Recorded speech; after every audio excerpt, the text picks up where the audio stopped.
Now I will try to go a bit more into the architecture, what it will look like when you move into Sovereign SASE. But before I do that, let me talk a bit first about the components of Versa SASE. What is the Versa SASE components? Then it will make more sense when we move into the architecture. The first one will be the Versa OS. So Versa OS, I guess Kelly already talked about it. The big strength of Versa solution is that we have a single stack, a single solution where we have the SD-WAN, security, but also routing and switching, all built in into a single image. So whether your traffic goes into a switch, goes into SD-WAN router, goes into a SASE gateway, it will run into Versa OS. In this OS, we have SD-WAN security routing, but it's not like entry-level product. It's the advanced SD-WAN solution with a lot of customization options. We have packet duplication, satellite link optimization, and a lot of customization options with the SD-WAN solution. Security also, we have advanced security with everything you would expect from a next-gen firewall solution. So URL security, URL filtering, anti-malware, IPS, but also all the SSE capabilities that you expect more towards the cloud, like CASB, DLP, and so on. All of it together has several benefits. So one will, for example, like unified security enforcement. So whichever component your traffic lands into, you will have the same policy enforcement because it's the same OS and you will apply the same policies there. Single UI for management, so single pane of glass where you can manage and monitor all the different components that you have. And advanced one also will be a single pass architecture that allows.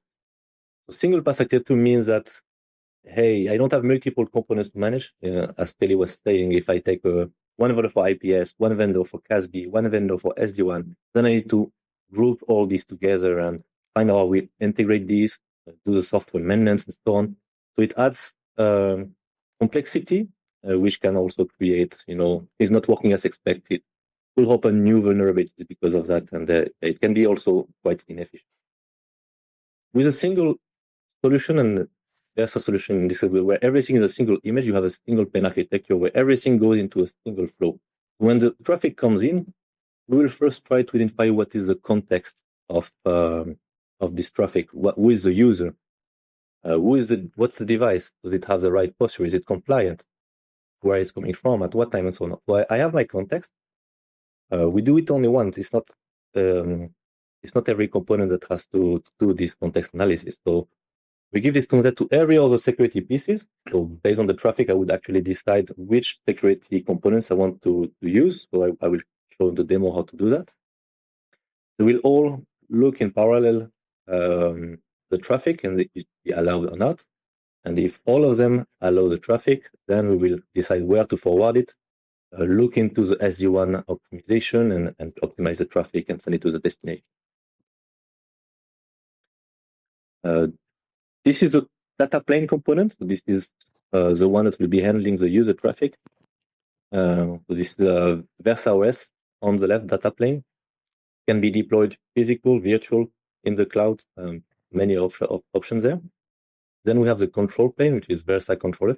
All the three other components on the right will be what we call basically the head and the management of the solution. So we have the control plane, which is a Versa controller. So this is basically a BGP route reflector so that we can scale very efficiently the control plane. And this will propagate the SD information, also the IPsec keys, things like that. Then we have the management plane, which will be Concerto.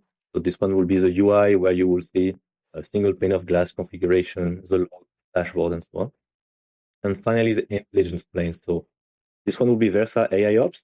So again, it's a single solution. So we have a data lake, which will receive all the logs for all those different services. And we can run AI on top of that to see, hey, correlate the logs of the different components and try to identify anomalies. Also try to predict in advance what could happen, what could go wrong in the future, and try to help also on the response. Saying, hey, you have those problems. Based on AI, I think you should do this to solve this. And each of those components will be deployed on-premise or in the cloud. It's really pick and choose a very versatile option of how much you want to control where you're hosting your component. And now running into the architecture, what that will look like. So if I run SASE as a service, then I would have pretty much everything in the cloud hosted by Versa. So here the different SSE gateways will be hosted by Versa, operated by Versa. So we'll be making sure that they're up and running, that the links are, being in charge of everything related to those gateways. Each of those gateways, they have all the components that we mentioned earlier about routing, switching, security. So here is pretty much a big SD-WAN fabric where every gateway is connected together. How do I connect to this? So then if I have SD-WAN network from Versa, then I will automatically connect to all these different gateways. So it will make a SD-WAN fabric with those gateways. So the gateways will be pretty much the SD-WAN hubs of the SD-WAN fabric. So all the branches will automatically connect to the hubs. Nothing to configure, it's automatic, it's optimized, and is very redundant, resilient, because you have not only two hubs, but as many POPs as you have, they will connect to all of them. If you have a third-party router, then you can also connect to Versa SSE. So typically that will be with IPsec. So you connect to 1, 2, 3 different gateways to forward the traffic. And then we have the remote users, which will connect with Versa agent. So the Versa agent is a smart agent which would automatically detect which gateway it should connect to. So of course you could pick by yourself which one you want, but also you could also tell him, hey, choose for me, and then it will decide which one is the closest gateway, which one is with the best latency, with the right CPU load, and it will compile all those information to decide for you which one to connect to. And once you reach the gateways, and it will redirect you. Once we have connectivity to the private infrastructures, then we will redirect the traffic. If you want to go to internet, we will redirect to internet and so. Now moving into private SASE. So this one will be similar. So as Anush was saying, there could be a lot of flavors of this one. For example, in this one, we say, hey, you just take a full gateway instead of, in the first case, we have gateways which are shared for multiple customers to optimize the performance across multiple consoles. But hey, I want a full gateway. I want my own connections links that are dedicated to me. Then we can have dedicated gateways for a customer in the Versa POPs. So in this example, we showed with Versa POPs, but as Anush was saying, we could even put those 3 gateways could even be put directly in the HQ or data center of an enterprise.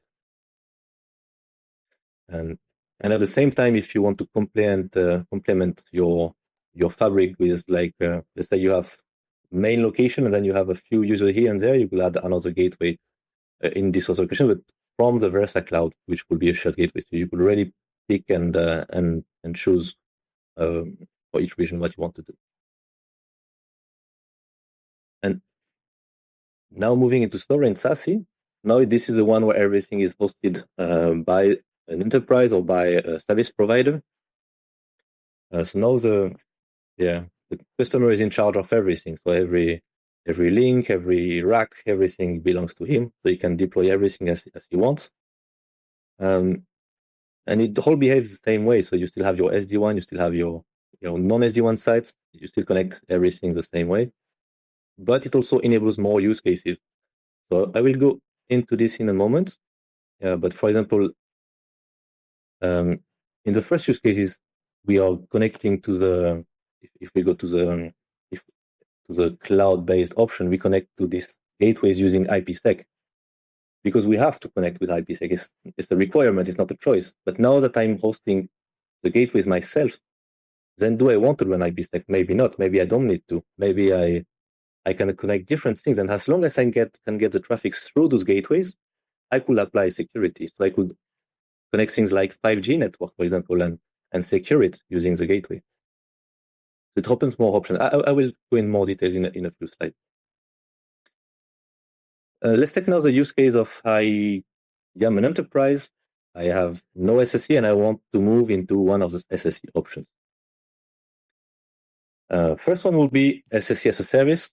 So this one we already mentioned. So I have my different gateways. I need to connect with through IPsec, running my sites, my branches connecting to the gateways using IPsec. I have to configure them. Usually this is not monitored. This is just plain IPsec connectivity. Of course, could be errors. It can be difficult to maintain and so on. Instead, I could go to Sovereign SASE. So going to your use case, Bruno, this could be an enterprise that wants to go into Sovereign SSE and only SSE, not SD-WAN. But I want to host SSE in my own cloud, in my own data centers.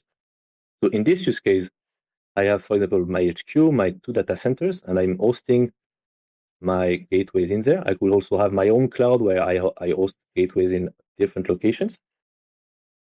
But now I already have all my different sites connected with MPLS IP VPN.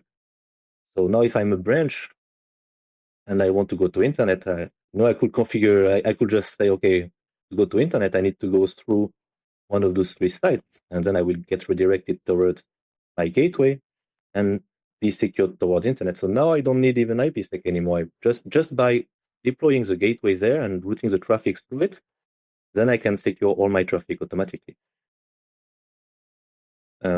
Similar in the other way, if I'm a roaming user, I connect to the gateway. Automatically, I have full access to all the internal network. I can just land on one gateway, whichever it is in the fabric. Using SD-WAN, I land in the right site, and then I'm in the MPLS network, so I can access the internal network.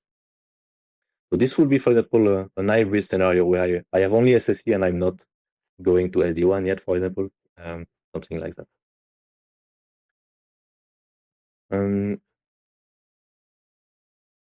Next one will be Sovereign SASE. So now, even one step further, I have already my Sovereign SSE. I want to have SD-WAN as well. So now it makes it even easier, where all my sites automatically will connect to all my different gateways. I could see I still my MPLS here, but now instead of having only MPLS, I could have my fabric on top of MPLS and internet, and everything with SD-WAN, so optimized monitors to have resiliency and the optimization of my traffic. This will be an enterprise, but for example, as a service provider, I could take this even one step further. So I have those different POPs and this network connecting to it. I could say, hey, let's just make it multi-tenant. So this is pretty much the same thing, but now every gateway is multi-tenant. And as a service provider, it means that I can create my own SASE solution that I will offer to my customers. So it's not that there's a POPs anymore, it's my own POPs. It's me managing all those components, and I could offer it to my customers. So I will have SD-WAN customers, which will integrate automatically to it. I could have MPLS customers, where I could say, hey, you have your CPs for this IP VPN. Just get this add-on, and I can automatically add security to your traffic. Automatically, the traffic will go to the gateway and be secured towards internet. Everything allows consistent security policies. So if wherever the traffic lands, on a gateway, on a branch, it's the same OS, same security policy that will be applied. And everything can be customized. Service provider, I could say, hey, I will enhance the solution with my own security threat intelligence that I will feed into the solution. I could customize the agent to have my own branding, my own logo, my own colors on the agent, so I can really create my own SASE solution and offer it to my customers. And now going back into the other use case that we started before, adding even more. Again, Sovereign SASE is opening a lot new set of options where the only thing I need now is to get the traffic through the gateways. And for example, one use case that we have worked on is connecting, for example, a 5G network, but not just connecting it. So what we did, we call it SASE on SIM, and we say, hey, so this is very particular for MNO, this kind of features. But we say, hey, I'm a user with a SIM card, so we will pre-populate basically the SIM card on the solution and say, hey, here is a list of SIM cards of this customer A. Here is a list of SIM card of customer B. This IMSI belongs to this tenant, belongs to this user group. So all this will be configured into the single pane of glass. When a user connects, he would authenticate to the 5G network. And all we need now is to get the information of this authentication. So we can do it from Kafka, from radius accounting. Basically, we will get the information that this IP address is this IMSI, which belongs to this tenant and to this user group. So we receive this information and we'll propagate it to all the SASE gateways so that when the traffic lands into the gateway, now we know who it belongs to. We can connect it to the right SD-WAN network to access the internal applications. And we know the user group and the tenant to apply the right security policy specific to this user. And finally, one more set of capabilities that we didn't address so far, which is Advanced Security Cloud. So far, we are talking about the SASE gateways as the only security component where everything will go through. But not everything should be inline. So, for example, sandboxing will be out of bound. RBI will be out of bound. We have also API-based CASB and DLP, where every time a file is uploaded to Dropbox, I would be notified that there is a new file, so that person would go and analyze the file directly in the cloud. So all this is not done inline, not done by the gateway. It integrates with the gateway, of course, but it's separate. So this will run more of this is more of a container type of solution where we want it to be more elastic. The gateways need to be really about efficiency and low latency, while the advanced cloud is really more about elasticity, which we achieve through containers. So also this component can be chosen to be used from the cloud, whichever model you have been chosen so far. You could do a sovereign SASE and do ASC from the cloud if it's something you want to, or you can even deploy ASC into your environment so that you keep it fully sovereign. And next, I will be moving into the demo. Adrien, before we launch to the demo, Ron Westphal, Futurum, I really like SASE on SIM. Find it that will be an important driver for expanding, the addressable market, not only for Versa, but also for MSP partners.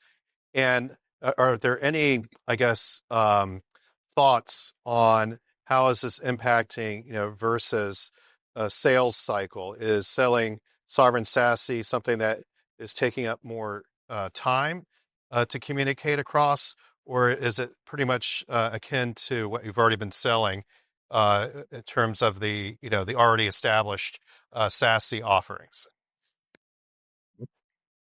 So it's ultimately it's quite similar because it's still talking about the SASE solution and telling about what the solution can do.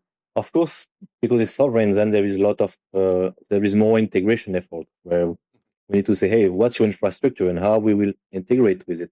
Or for example, if we take the SASE on SIM examples, then how will you tell us the authentication of the SIM card, the information of the SIM cards?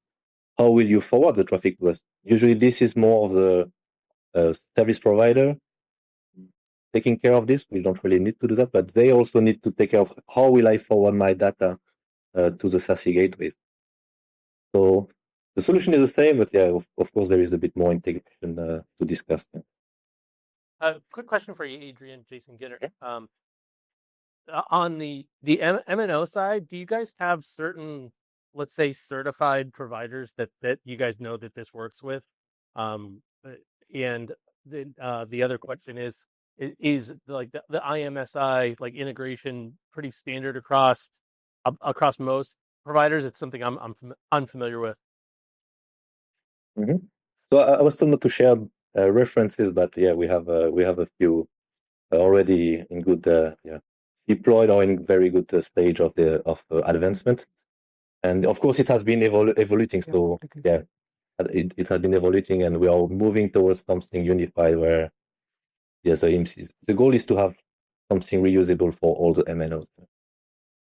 Okay, if there is no other question, I will move into the demo. So this is Concerto. This is the single pane of glass where you can manage Versa SASE solution. So we have various menus that we can show. So everything is very customizable. Because we have very advanced airbag where you can hide any menus that you want for your users so that they only see what is relevant for them. The first one will be the monitoring with all the different dashboards and logs of what's happening in the network.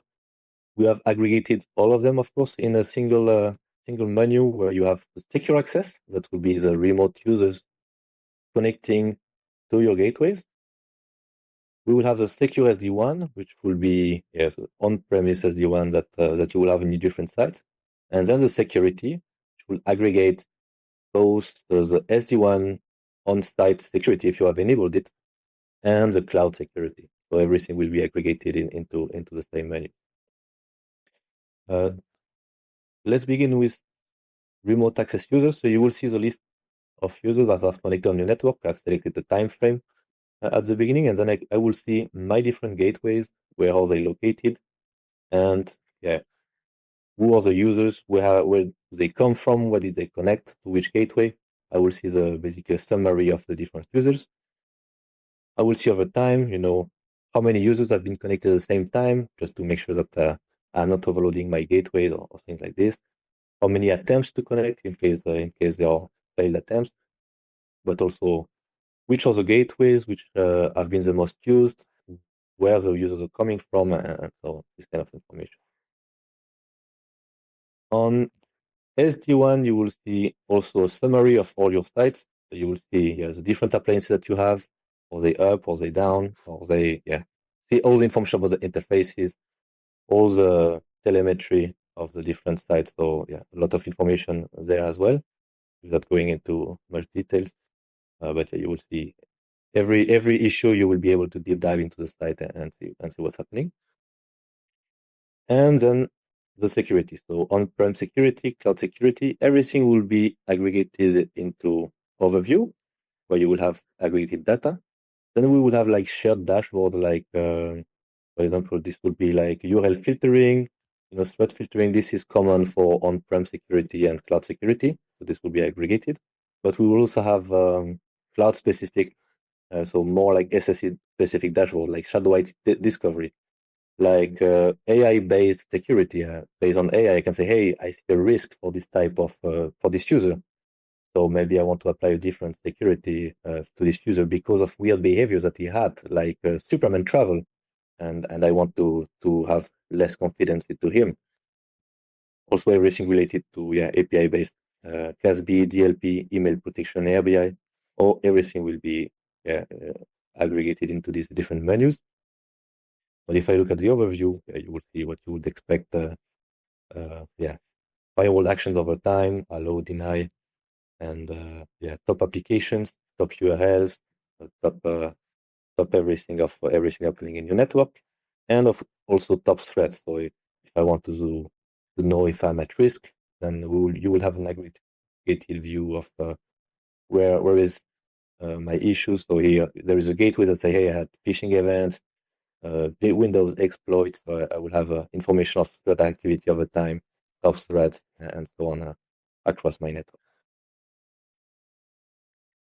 That will be monitoring. Then if I want to configure, for example, a policy, so I have different ways to configure, but if I create a new one, for example, so you would first decide what's the match criteria of your traffic, identify the traffic that will then match with the context of the traffic coming in. So what is the application that I have? What is the application group? So this is based on DPI, automatic recognition of the traffic. What are the users that are accessing the traffic? What is the endpoint posture of the traffic? So you could select this based on OS, based on compliance, based on risk score from AI, different information. Where it comes from, geolocation, more like regular security information. And based on that, I can select my action. So do I allow the traffic? Do I deny the traffic? Or do I apply security modules? So I could say, hey, I apply for this traffic, I want to apply IPS. I want to apply IP filtering. I want to apply CASB. And I will select my different modules that I want to enable. And for each of those, we have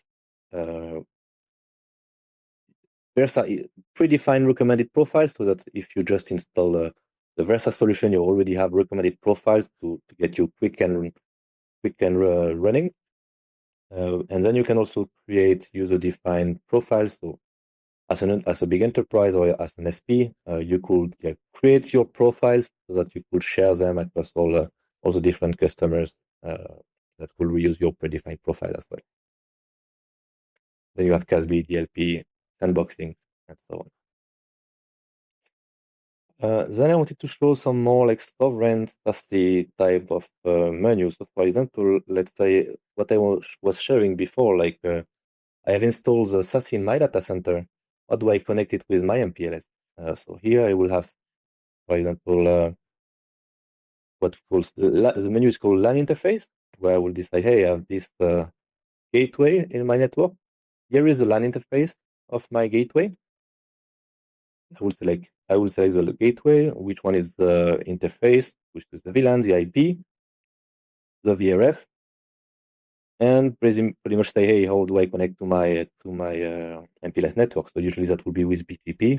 So we will have a route exchange between the gateway and your IP VPN, and so that the traffic can flow through easily between all the components. And finally, the last one I wanted to show will be tenant management.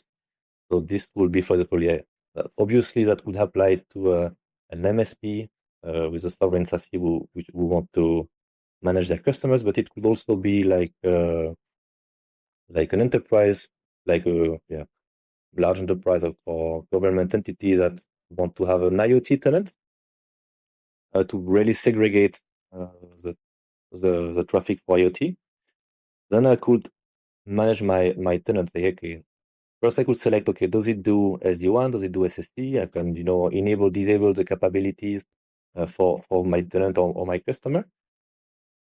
And for SSD, for example, what I wanted to show was that, okay, I can select what will be the bandwidth for this user and things like this. And I could select, for example, my IoT tenant.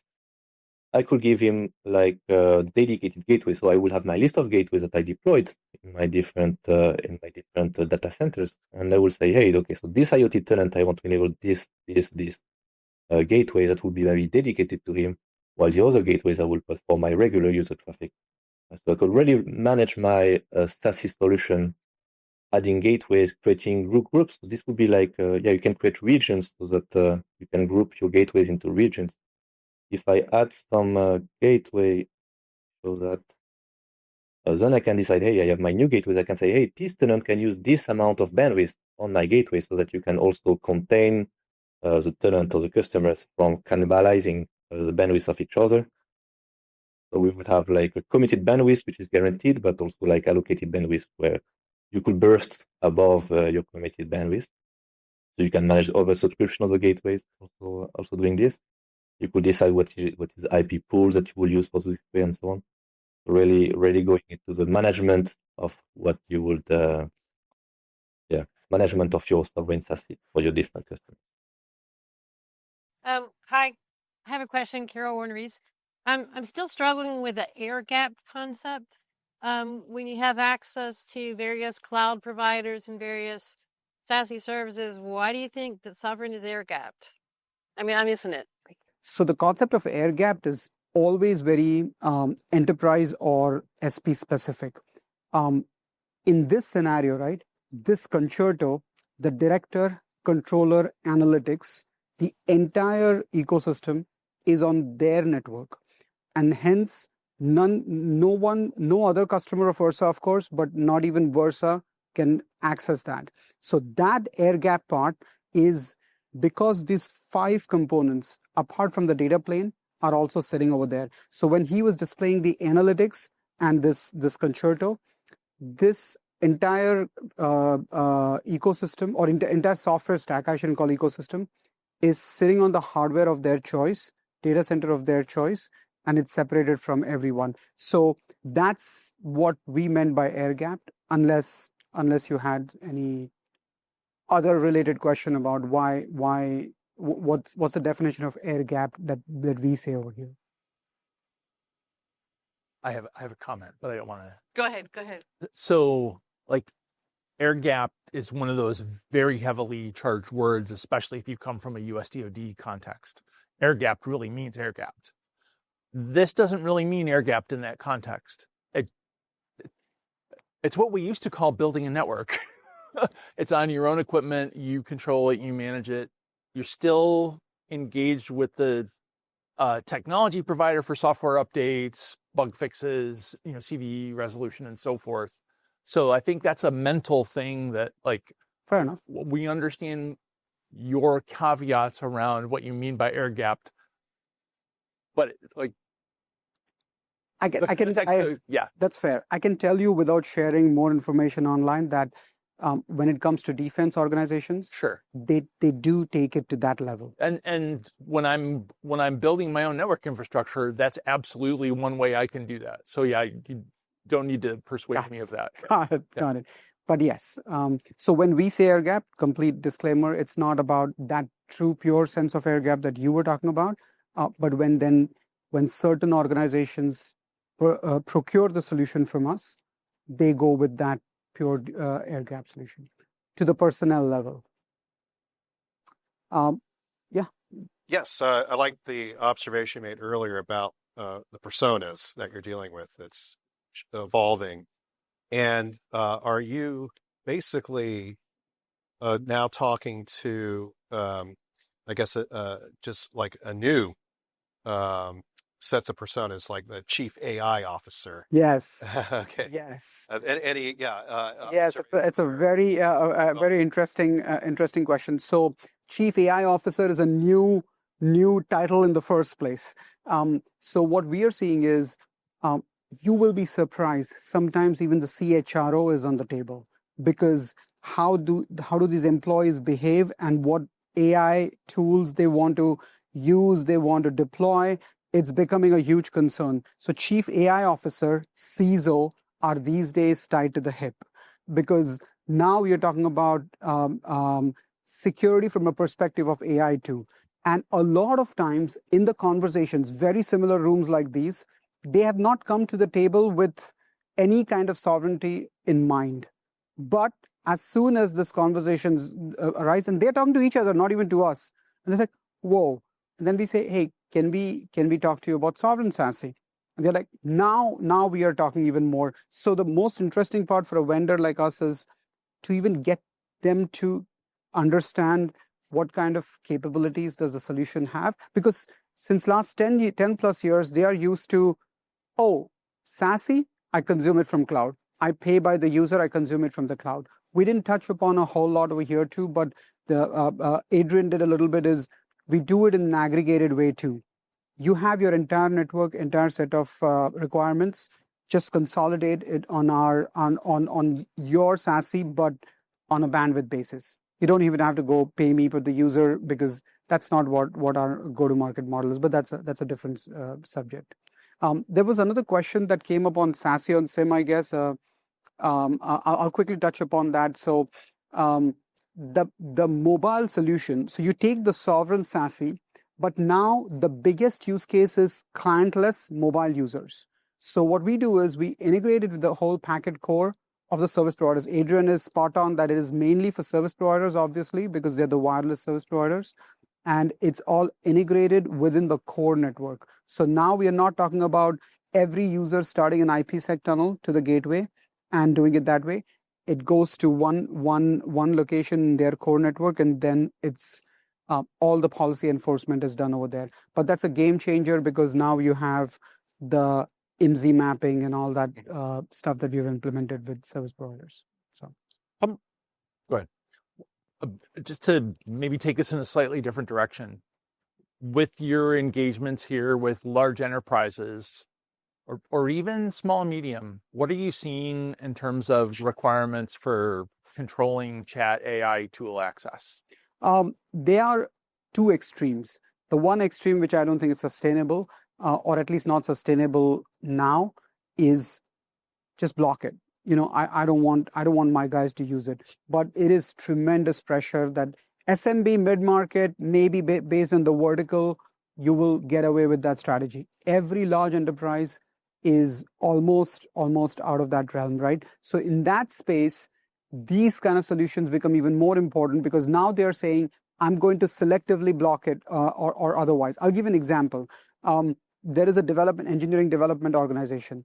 To optimize my code, I'm putting the whole code on ChatGPT as an example, and I'm thinking I've done my job with an optimal code. But guess what you've done? You've given them the whole IP. Right. So those kind of use cases fall into the CASB use cases for the Sovereign SASE as well. So then the other chapter to that book is the sovereign AI controls with having some on-prem models and which data goes where. And this infrastructure becomes a brokerage, clearing house at that point. Okay, you know what? These go internally. This it's not so risky. I'm letting it go outside. It's just asking for how to make the best coffee for the upcoming holiday party. No problem. So. That is actually also one of the chief AI officer comment was very interesting. It's because now they're putting together these controls in place for which they need as much control on what happens with them rather than just relying on the cloud vendor. How much guidance do you give customers on which hardware to run if they want to deploy? Very, very precise. So we have two flavors. If they wanted to go with a Versa branded hardware, we have one-to-one mapping for what you need in terms of feature functionality capabilities and the throughput, depending on the features. And then if they wanted to go on the cloud, there is a virtualization tax, right? And then the third option, of course, is the off-the-shelf hardware, which we've been, as Versa, have been doing forever. So we have very well-defined guidelines. To answer your question, it's fairly precise. Okay, so the Sovereign SASE, customers can feel comfortable. Yes. I'm going to deploy it in my infrastructure, so I need to make sure that. Yes. Now, one very important asterisk or caveat that we tell them is, if you go wild west, the next whiz-bang virtualization platform that you want to try, we won't guarantee the performance. Okay. And more often than not, they're very. Everyone understands that you can't just put it on any hardware and it'll just work, right? So we guide them with these three flavors, and depending on their needs, generally if they sometimes they go with the private VPC in AWS or somewhere, then we have guidance for that.